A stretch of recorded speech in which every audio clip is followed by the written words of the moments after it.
Assalamualaikum warahmatullahi wabarakatuh. Perkenalkan, nama saya Desi Fitriani Mukti dengan NIM 2308503, kelas 1D Prodi PGSD. Di sini saya akan mempresentasikan pelajaran dari mata kuliah Landasan Pendidikan, yaitu materi landasan historis pendidikan. Ada beberapa aspek dalam pembahasan kali ini. Di antaranya yaitu pengertian, pendapat para ahli, tujuan, fungsi dalam pendidikan, ciri-ciri, urgensi dalam landasan pendidikan, pengaruh bagi manusia, pengaruh bagi pendidikan, dan implementasi dalam pendidikan. Berikut presentasinya. Yang pertama, ada pengertian landasan historis pendidikan. Sejarah atau histori adalah keadaan masa lampau dengan segala macam kejadian atau kegiatan yang didasari oleh konsep tertentu, khususnya bagaimana kaitannya dengan manusia.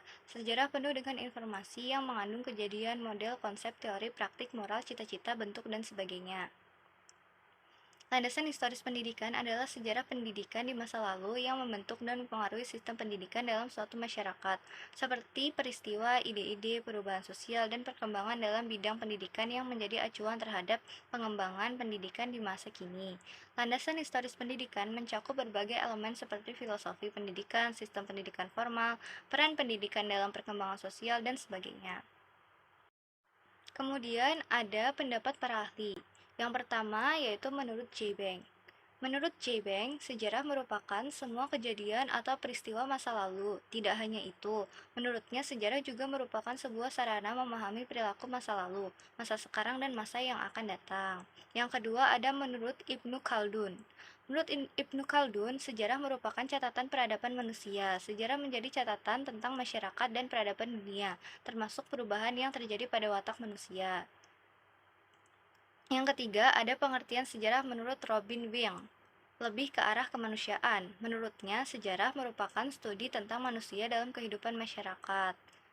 Kemudian ada pengertian sejarah menurut Roslan Abdul Ghani adalah penelitian dan penyelidikan secara sistematis untuk dijadikan perbendaharaan dan pedoman bagi penilaian. Hal ini juga menjadi penentu keadaan sekarang dan proses masa depan. Kemudian ada tujuan landasan historis pendidikan. Yang pertama, tujuan pendidikan. Pendidikan diharapkan memiliki tujuan dan dapat mengembangkan berbagai macam potensi siswa, serta mengembangkan kepribadian siswa secara lebih harmonis. Tujuan pendidikan diarahkan untuk mengembangkan aspek keagamaan, kemanusiaan, serta kemandirian siswa. Di samping itu juga, tujuan pendidikan harus diarahkan kepada hal praktis yang memiliki nilai guna tinggi sehingga dapat diaplikasikan dalam kehidupan sehari-hari. Yang kedua, ada proses pendidikan.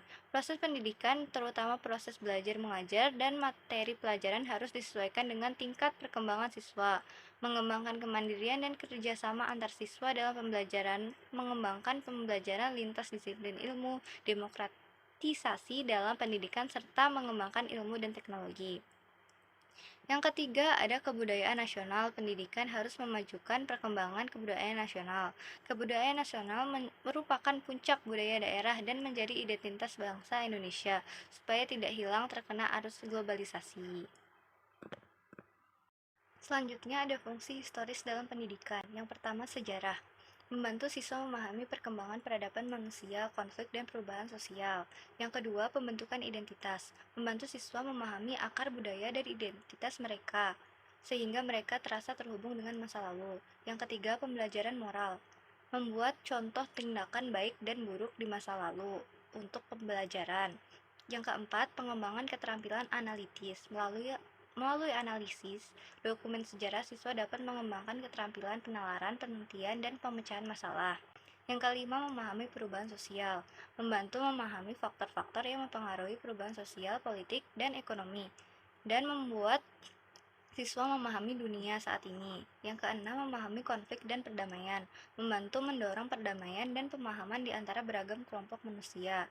Yang ketujuh, mempertahankan budaya. Membantu melestarikan budaya dan tradisi dan mencegahnya punah.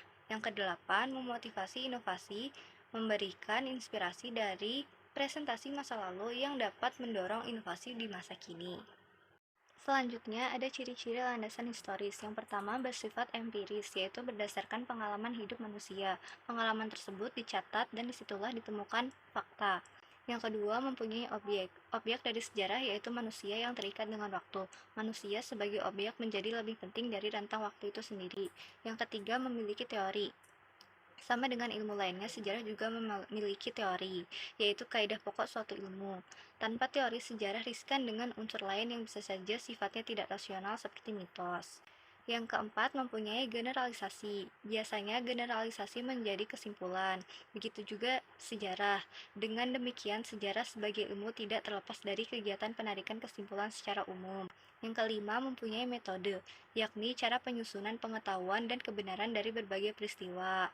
Sebagai ilmu sejarah memiliki metode, berarti sejarah dilakukan melalui pengamatan yang didukung dengan bukti sejarah yang terjadi di masa lalu. Kemudian ada urgensi bagi landasan pendidikan. Yang pertama, peningkatan sumber daya manusia. Landasan pendidikan yang kuat dan baik membantu dalam menciptakan sumber daya manusia yang kompeten dan berkualitas. Kemudian, pembentukan karakter dan nilai. Landasan pendidikan berperan penting dalam pembentukan karakter, moral, dan nilai-nilai yang dijunjung tinggi dalam masyarakat. Kemudian, peningkatan kualitas hidup. Dengan pendidikan yang berkualitas, individu memiliki akses yang lebih baik ke pekerjaan yang lebih baik dan upah yang lebih tinggi. Kemudian, kepatuhan terhadap hukum dan tata kelola yang baik. Pendidikan membantu ke dalam memahami hukum, hak, dan kewajiban sebagai warga negara. Selanjutnya, peningkatan partisipasi dalam proses demokrasi. Pendidikan yang berkualitas membantu individu memahami prinsip-prinsip demokrasi, hak dan kewajiban warga negara, dan kemampuannya untuk berpartisipasi aktif dalam proses demokratis. Selanjutnya, ada pengurangan ketidaksetaraan sosial. Dengan memberikan akses pendidikan yang baik kepada semua lapisan masyarakat, landasan pendidikan dapat membantu mengurangi ketidaksetaraan sosial dan ekonomi. Selanjutnya, ada adaptasi terhadap perubahan. Pendidikan yang kuat membantu individu dan masyarakat beradaptasi dengan perubahan dalam dunia yang terus berkembang. Dan yang terakhir, landasan pendidikan yang kuat dan efektif merupakan elemen penting dalam membangun masyarakat yang maju, beradab, dan berdaya saing dalam konteks global. Selanjutnya ada pengaruh sejarah bagi manusia. Yang pertama, membentuk pola pikir manusia. Yang kedua, membentuk pelajaran dan pengalaman penting. Yang ketiga, menjadi sumber inspirasi. Yang keempat, meningkatkan kemampuan analisis. Yang kelima, mengembangkan pemahaman tentang dunia. Dan yang keenam, menjadi pengingat. Kemudian ada pengaruh historis bagi pendidikan. Landasan historis memberikan peranan yang penting karena dari sebuah landasan historis atau sejarah bisa membuat arah pemikiran kepada masa kini. Sejarah penuh dengan informasi yang mengandung kejadian, model, konsep, teori, praktik, moral, cita-cita, bentuk, dan sebagainya. Dengan demikian, setiap bidang kegiatan yang ingin dicapai manusia untuk maju pada umumnya dikaitkan dengan bagaimana keadaan bidang tersebut pada masa lalu. Sejarah pendidikan merupakan bahan pembanding untuk memajukan pendidikan suatu bangsa. Yang terakhir ada implementasi konsep pendidikan dalam landasan sejarah atau historis. Yang pertama, memahami perkembangan pendidikan dari masa ke masa, termasuk bagaimana ide, metode, dan sistem pendidikan telah berubah seiring berjalannya waktu. Yang kedua, mengaitkan pengembangan pendidikan saat ini dengan peristiwa pendidikan yang telah terjadi. Yang ketiga, mempelajari kejadian dalam sejarah pendidikan untuk meningkatkan sistem pendidikan saat ini. Yang keempat, menghubungkan dan mengenali dampak perubahan sosial pada sistem pendidikan. Yang kelima, memahami keragaman perspektif pendidikan dari berbagai budaya dan masyarakat di berbagai waktu.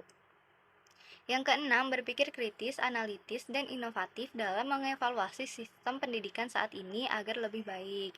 Dan yang terakhir, mengidentifikasi nilai-nilai dan prinsip-prinsip yang telah membentuk pendidikan sepanjang sejarah dalam mengambil keputusan pendidikan.